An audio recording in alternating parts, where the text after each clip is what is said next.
பாலசிங்கம் கீழே பேசும்போதே சொல்லிட்டாரு, 5 நிமிஷம் தான் பேசணும் சார் அப்படின்னாரு. நல்லா அலாரம் வச்சுக்கிறேன், முதல்ல 5 நிமிஷம். மேடையில் அமர்ந்திருக்கும் அனைவருக்கும் வணக்கத்தை தெரிவித்துக் கொள்கின்றேன். வந்திருக்கும் நண்பர்களுக்கும் வணக்கத்தை தெரிவித்துக் கொள்கின்றேன். நான் ஒரு முதல் தலைமுறை சுயதொழில் முனைவோன். கிராமத்து பகுதியிலேருந்து வந்தவன் தான். அதுக்கப்புறம் வேலையை தொடங்கி அதுக்கப்புறம் அங்கேருந்து சுயதொழில் முனைவராக தொடங்கினது. இப்போது நாங்கள் முதல்ல இந்த தமிழ் பன்னாட்டு தமிழர் வணிகர் பேரவை, அதாவது நாங்கள் இப்போ கொஞ்ச நாளைக்கு மேலே ஒரு வருஷத்துக்கு மேலே தொடங்கினோம். அதனுடைய நோக்கம் என்னன்னா, சிறு வணிகர்களாக இருக்கிறவங்கள எப்படி பெருவணிகர்களாக மாற்றுவது அப்படிங்கிறத எங்களுடைய நோக்கம். ஒரு 100 வணிகர்களை கூட நம்ம ஒரு பெருவணிகர்களாக மாற்றிட்டோம்னா பெரிய சாதனை அப்படின்னு நாங்கள் நினைக்கிறோம். அதில் இப்போ சரியான இடத்துக்கு தான் நானும் வந்து சேர்ந்திருக்கேன்னு நினைக்கிறேன். பக்கத்துலேயே ஸ்டார்ட் அப் மிஷன் டைரக்டர் வேறு உட்காந்துருக்காரு சிவராஜா ராமநாதன். பல்வேறு அறிஞர்களோட மேடைகளை பகிர்ந்து கொண்டிருக்கின்றேன். இந்த வாய்ப்புக்கு நன்றி பாலசிங் அவர்களே. பாலசிங் வந்து நமக்கு அந்த பன்னாட்டு வணிக பேரவை மூலமாக தான் அறிமுகம் எனக்கு. அவர் இந்த நூல் வெளியிடணும்னு சொன்ன உடனே அங்கே நூலை கொஞ்சம் கொடுங்க, முதல்ல படித்து பார்க்கணும் அப்படின்னு சொல்லி கேட்டேன். அருமையாக இருக்கின்றது, அதை படித்து முடித்து விட்டேன் முழுவதுமையாக. அதில் வந்து பார்த்தீங்கன்னா ஒரு 4 விதமாக அவர் அந்த நூலை அணுகி இருக்கிறாரு. ஒன்று எடுத்துக்கிட்டோம்னா, இப்போ ஒரு சாதாரணமாக ஒரு தமிழன் அப்படின்னு எடுத்துக்கிட்டோம்னா அவனுடைய உணர்வு எப்படி இருக்கும், ஒரு தொழில் தொடங்குறதுக்கு முன்னால் என்னெல்லாம் யோசிப்பான், என்ன உணர்வுகள், அச்ச உணர்வு, இந்த கூச்ச உணர்வு, என்ன மாதிரிலாம் அவன்கிட்ட தடை இருக்கும் மனதளவில், அதை எப்படி தாண்டதுங்கிறத ஒரு இடத்துல கொண்டு போறாரு. அடுத்தது பார்த்தீங்கன்னா தமிழக அரசு என்ன திட்டங்கள்லாம் வச்சிருக்கு, அது எனக்கே பெரிய செய்தியாக இருந்தது. சிட்கோல இருந்து டிட்கோல இருந்து ஸ்டார்ட் அப்ல இருந்து அது ஒருவருக்கும் பேர், அந்த அந்த அந்த ஸ்கீம்ஸ், விதவிதமான ஸ்கீம்ஸ், ஒன்னொன்றுக்கும் என்ன வித்தியாசம் இருக்குது அப்படிங்கிறது ரொம்ப தெளிவாக கொடுத்துருக்காரு. அதில் பார்த்தப்ப நாம கூட இது வரைக்கும் அது உள்ளார போகவே இல்லையா, அந்த ஸ்கீம்ஸ்க்கு போகவே இல்லையா அப்படிங்கிற ஒரு உணர்வு எனக்கு வந்துச்சு. ரொம்ப அது வந்து அந்த புத்தகத்தினுடைய ஹைலைட்னு என்ன கேட்டிங்கன்னா அதை தான் சொல்லுவேன் நான். அந்த ஸ்கீம்ஸ் அவர் எக்ஸ்பிளைன் பண்ணியிருக்கிற விதம் வந்து ரொம்ப அருமையான இதில் இருக்குது.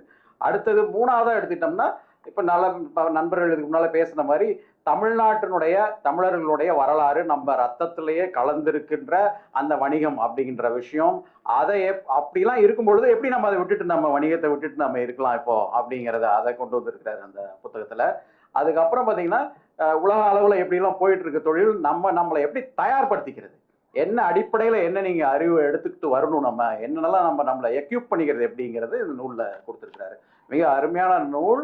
இவை அனைத்திற்கும் மேலாக அந்த நூல் வந்து தொடக்கத்துல இருந்து நான் வந்து ஒரு நாளைக்கு ஒரு சாப்டர் படிச்சுட்டு அப்படியே மெதுவா அப்படி வரலாம் அப்படின்னு நினைச்சேன். ஆனால் அந்த மாதிரி இல்லை, நல்ல விறுவிறுப்பா இருக்கு.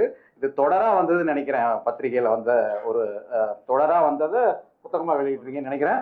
ஆனா புத்தகமா எப்படி பார்த்தீங்கன்னா எடுத்தோம்னா ஒரு 2-3 நாள்ல விறுவிறுப்பா எடுத்து படிச்சுட்டு போயிடலாம்.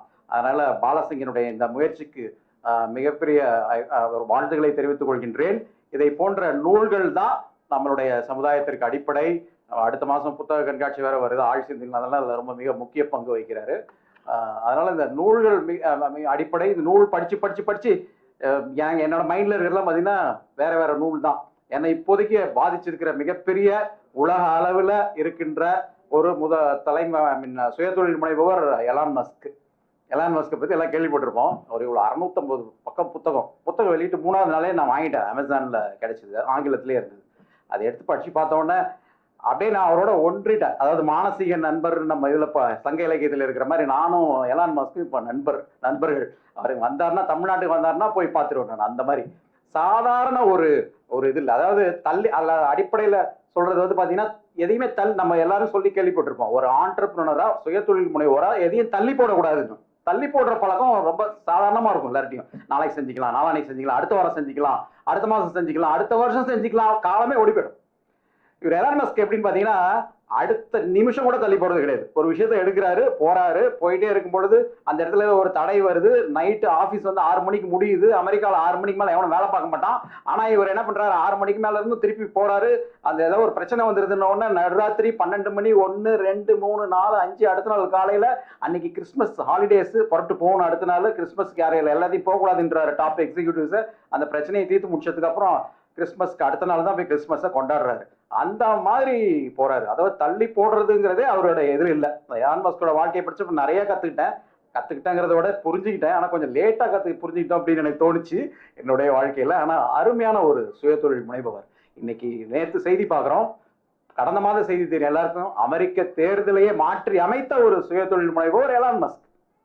ட்ரம்ப்புக்கு அதுக்கு முன்னால வாய்ப்பே இல்லை, ட்ரம்ப் வர மாதிரி வாய்ப்பு இல்லை. அந்த இன்னொரு லேடி இருந்தாங்களே, அவங்க தான் டெமோக்ராட்டிக் பார்ட்டியோட தலைவர் தான் ஜனாதிபதியா வர மாதிரி இருக்கு. அப்படியே மாத்திருச்சு ஸ்விங்கு ஒரு மாசத்துல. எலான் மஸ்க் உள்ள வராரு, களத்துக்குள்ளார வராரு, அப்படியே மாத்திட்டாரு. ஒரு சுய தொழில் முனைவருக்கு இருக்கின்ற சக்தி, அது பலம். அது தமிழ்நாட்டில் இந்தியாவிலையும் நம்ம சொல்றோம் தொழில் முனைவர்கள் தான் அரசியலை மாற்றி அமைக்கிறாங்கன்னு. ஆனா இங்க மறைமுகமான கேம், அது அங்க நேரடியான கேம். சொல்லி வச்சு அடிக்கிறாரு எலான் மஸ்க். அதுல அதோட ஒரு மிகப்பெரிய செய்த ஒரு இது, அதாவது ஒரு நம்ம நன்றி சொல்ல வேண்டிய ஒரு விஷயம் என்னன்னு பாத்தீங்கன்னா, நான் ஏன் எலான் மஸ்க் பாட்டு பாடுறேன்னா, ஒரு சுயதொழில் முனைவோரை எடுத்துக்காட்டா எடுத்துக்கிறேன், அவ்வளவுதான். அவர் செஞ்சது பாத்தீங்கன்னா இந்த ட்விட்டர் தான். ட்விட்டரை டேக் ஓவர் பண்ணது. ட்விட்டர், அது எக்ஸ் பிளாட்ஃபார்ம். இப்ப நீங்க பாத்தீங்கன்னா அரசியலே அதுதான் நடக்குது. இந்திய அரசியல், தொழில், திரைப்படம், மருத்துவம் அனைத்தும் அந்த எக்ஸ் தளத்துல தான் நடக்குது. ஃபேஸ்புக்ல இருந்துச்சு, இன்ஸ்டாகிராம் வந்துச்சு, நீ எக்ஸுக்கு வந்துருச்சு. எக்ஸ் இன்னைக்கு அந்த அமெரிக்க தேர்தலை மாற்றி அமைத்தது அந்த எக்ஸ் இவர் டேக் ஓவர் பண்றாரு. வேற ஒருத்தங்க கிட்ட இருந்து வாங்குறாரு. வாங்கினவன என்ன பண்றாரு, அவன் நிறைய பயாஸ்டா இருக்கான். இவெல்லாம் பண்ணுங்க, ஒரு ட்விட்டரை எடுத்துடுறான், ட்ரம்பே ட்விட்டரை விட்டு தூக்குறான். அதுக்கு முன்னால இருந்தவன் இவர் என்ன பண்றாரு, வந்தவொடனே ட்ரம்ப்பை உள்ள கொண்டு வர்றாரு, அவரோட அக்கௌண்ட்டை ரீஓபன் பண்றாரு. அவர் சொல்றாரு, இப்பயும் சொல்றாரு, நான் அவரோட ட்விட்டர், அவரோட எலான் மஸ்க் நான் ஃபாலோ பண்றேன் ட்விட்டர்ல. அதுல அவர் சொல்றாரு, ஃப்ரீ பிரஸ், சுதந்திரமான ஒரு ஊடகத்தை எந்த நாடு அதாவது ஏற்றுக்கொள்கின்றதோ அந்த நாடுதான் உண்மையான சுதந்திரம் பெற்ற நாடு அப்படிங்கிறாரு. அந்த உண்மையான சுதந்திரம் பெற்ற நாடாக அமெரிக்கா மாதிரி தேர்தலை மாற்றி அமைச்சது ஒரு சுய தொழில் முனைபவர்னால. சுய தொழில் முனைவருக்கு அவ்வளவு பலம் இருக்கின்றது. அவர் எங்கிருந்து வந்தாரோ, சாதாரண அவருடைய பின்புலத்தை படிச்சு பாத்தீங்கன்னா, நான் கிராமத்துல இருந்து வந்தவன் அறிமுகப்படுத்திக்கிறேன். அவரோட பின்புலத்தை படிச்சு பாத்தீங்கன்னா, அடைச்சா இப்படிப்பட்ட ஒரு மனிதர் இவ்வளவு பெரிய மனிதர் ஆக முடியுமா, ஐயோ அப்படின்னு இருக்கும். அது ரொம்ப படு மோசமான ஒரு குழந்தை பருவத்திலிருந்து அங்கிருந்து படிப்படியா நிறைய இருக்கு. அவரை பற்றி பேசிட்டே போலாம். நான் சொல்ல வர்றது சுயதொழில் முனைவோர்கள் தான் ஒரு சமுதாயத்தின் அடிப்படை. தமிழர்கள் நம்ம பேசிட்டே இருக்கோம், பல விஷயங்கள் பேசுறோம், குஜராத்திஸை பத்தி பேசுறோம். நம்ம ஒரு இடத்துல ஏதோ ஒரு காம்ப்ளெக்ஸே வந்துருச்சுங்கிறது எனக்கு தோணுது. ஒரு விதமான ஒப்பிட்டு பார்த்து ஒரு விதமான இன்ஃபீரியாரிட்டி காம்ப்ளெக்ஸோ அல்லது ஏதோ ஒன்று அவங்ககிட்ட ஒரு சண்டை போடணுங்கிற ஒரு காம்ப்ளெக்ஸோ வந்துருச்சு. ஆனா அதெல்லாம் வென்றெடுக்க வேண்டும் என்றால் தொழில் முனைவதில் வெற்றி காண வேண்டும். தமிழக அரசு சமீபத்தில் அவர்களுடைய நடவடிக்கைகளை பார்க்கும் பொழுது அந்த திசையில தான் பயணித்துக் கொண்டிருக்கின்றார்கள். அவர்களுக்கும் வாழ்த்துக்களை தெரிவித்துக் கொள்கின்றேன். நம்ம mission director start up mission director Sivaraja Ramanathan அவர்களுக்கும் வாழ்த்துக்களை தெரிவித்துக் கொள்கின்றேன். இந்த தொழில்முறை இதை போன்ற நிகழ்வுகள் மேலும் பல நடக்க வேண்டும். இதை போன்ற நூல்கள் பல வெளிவர வேண்டும். இளைஞர்களை இது சென்றடைய வேண்டும். அடுத்த தலைமுறையாவது தொழில் முனைவது, அதான் அவர் அழகா டைட்டில்ல சொல்றாரு, தொழில் பழகுவோம் அப்படிங்கிறாரு. அது ஒரு பெரிய விஷயமாலாம் இருக்கக்கூடாது. அந்த ஆரம்பிச்சமா போனா அப்படின்னு அந்த எக்கோ, அந்த சூழ்நிலையை உருவாக்கணும். அந்த சூழ்நிலை தமிழ்நாட்டில் இருக்கணும். எனக்கு தெரிஞ்ச ஒரு நண்பர் சிவராஜா ராமநாதன் அந்த எண்ணத்துல தான் இருப்பாங்க. அமெரிக்காவில் பார்த்தீங்கன்னா ஸ்டான்ஃபோர்டு, அந்த இடத்துக்கு நான் நேரில் போயிருக்கேன். ஸ்டான்ஃபோர்டு யூனிவர்சிட்டி, சான் பிரான்சிஸ்கோ, அந்த இடம் தான் சுயதொழில் முனைவோர்கள் அனைவரையும் உருவாக்கிய பல்கலைக்கழகம் ஸ்டான்ஃபோர்டு யூனிவர்சிட்டி. ஹார்வர்டு கிடையாது, ஸ்டான்ஃபோர்டு தான். அந்த ஸ்டான்ஃபோர்டு யூனிவர்சிட்டியில அந்த இடத்துல உள்ள போய் அந்த பகுதியில் நடந்து போனாலே போறோம். அந்த பக்கம், இந்த பக்கம் பார்த்தீங்கன்னா கூகுள் இருக்கும், அந்த பக்கம் பார்த்தீங்கன்னா ஆப்பிள் இருக்கும், அந்த பக்கம் எடுத்து ஆப்பிள் நிறுவனம் இருக்கும், அந்த பக்கம் பார்த்தீங்கன்னா இன்னொரு ஒரு பெரிய நிறுவனம் இருக்கும். அங்க எப்படி இருக்கும் உங்களுக்கு அங்க பாக்குறதுக்கு? அதனால சுயதொழில் முனைவோர்கள் மேலும் மேலும் பலரும் வர வேண்டும். தமிழகம் தொழிலில் சிறந்து விளங்க வேண்டும். பாலசிங்கின் நூல் வெற்றி பெற வேண்டும்.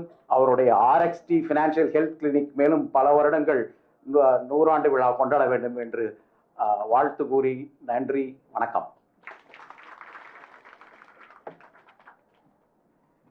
நூலை வெளியிட்டு சிறப்புரையாற்றிய தமிழர் பன்னாட்டு வணிக பேரவையினுடைய தலைவர் திரு சரவணராஜா பொன்னுசாமி அவர்களுக்கு பேரறிஞர் அண்ணா குடும்பத்திலிருந்து உறவினரான திரு முத்துக்குமார் அவர்கள் வந்திருக்கிறார்கள். அவர் நினைவு பரிசை வழங்குவார்.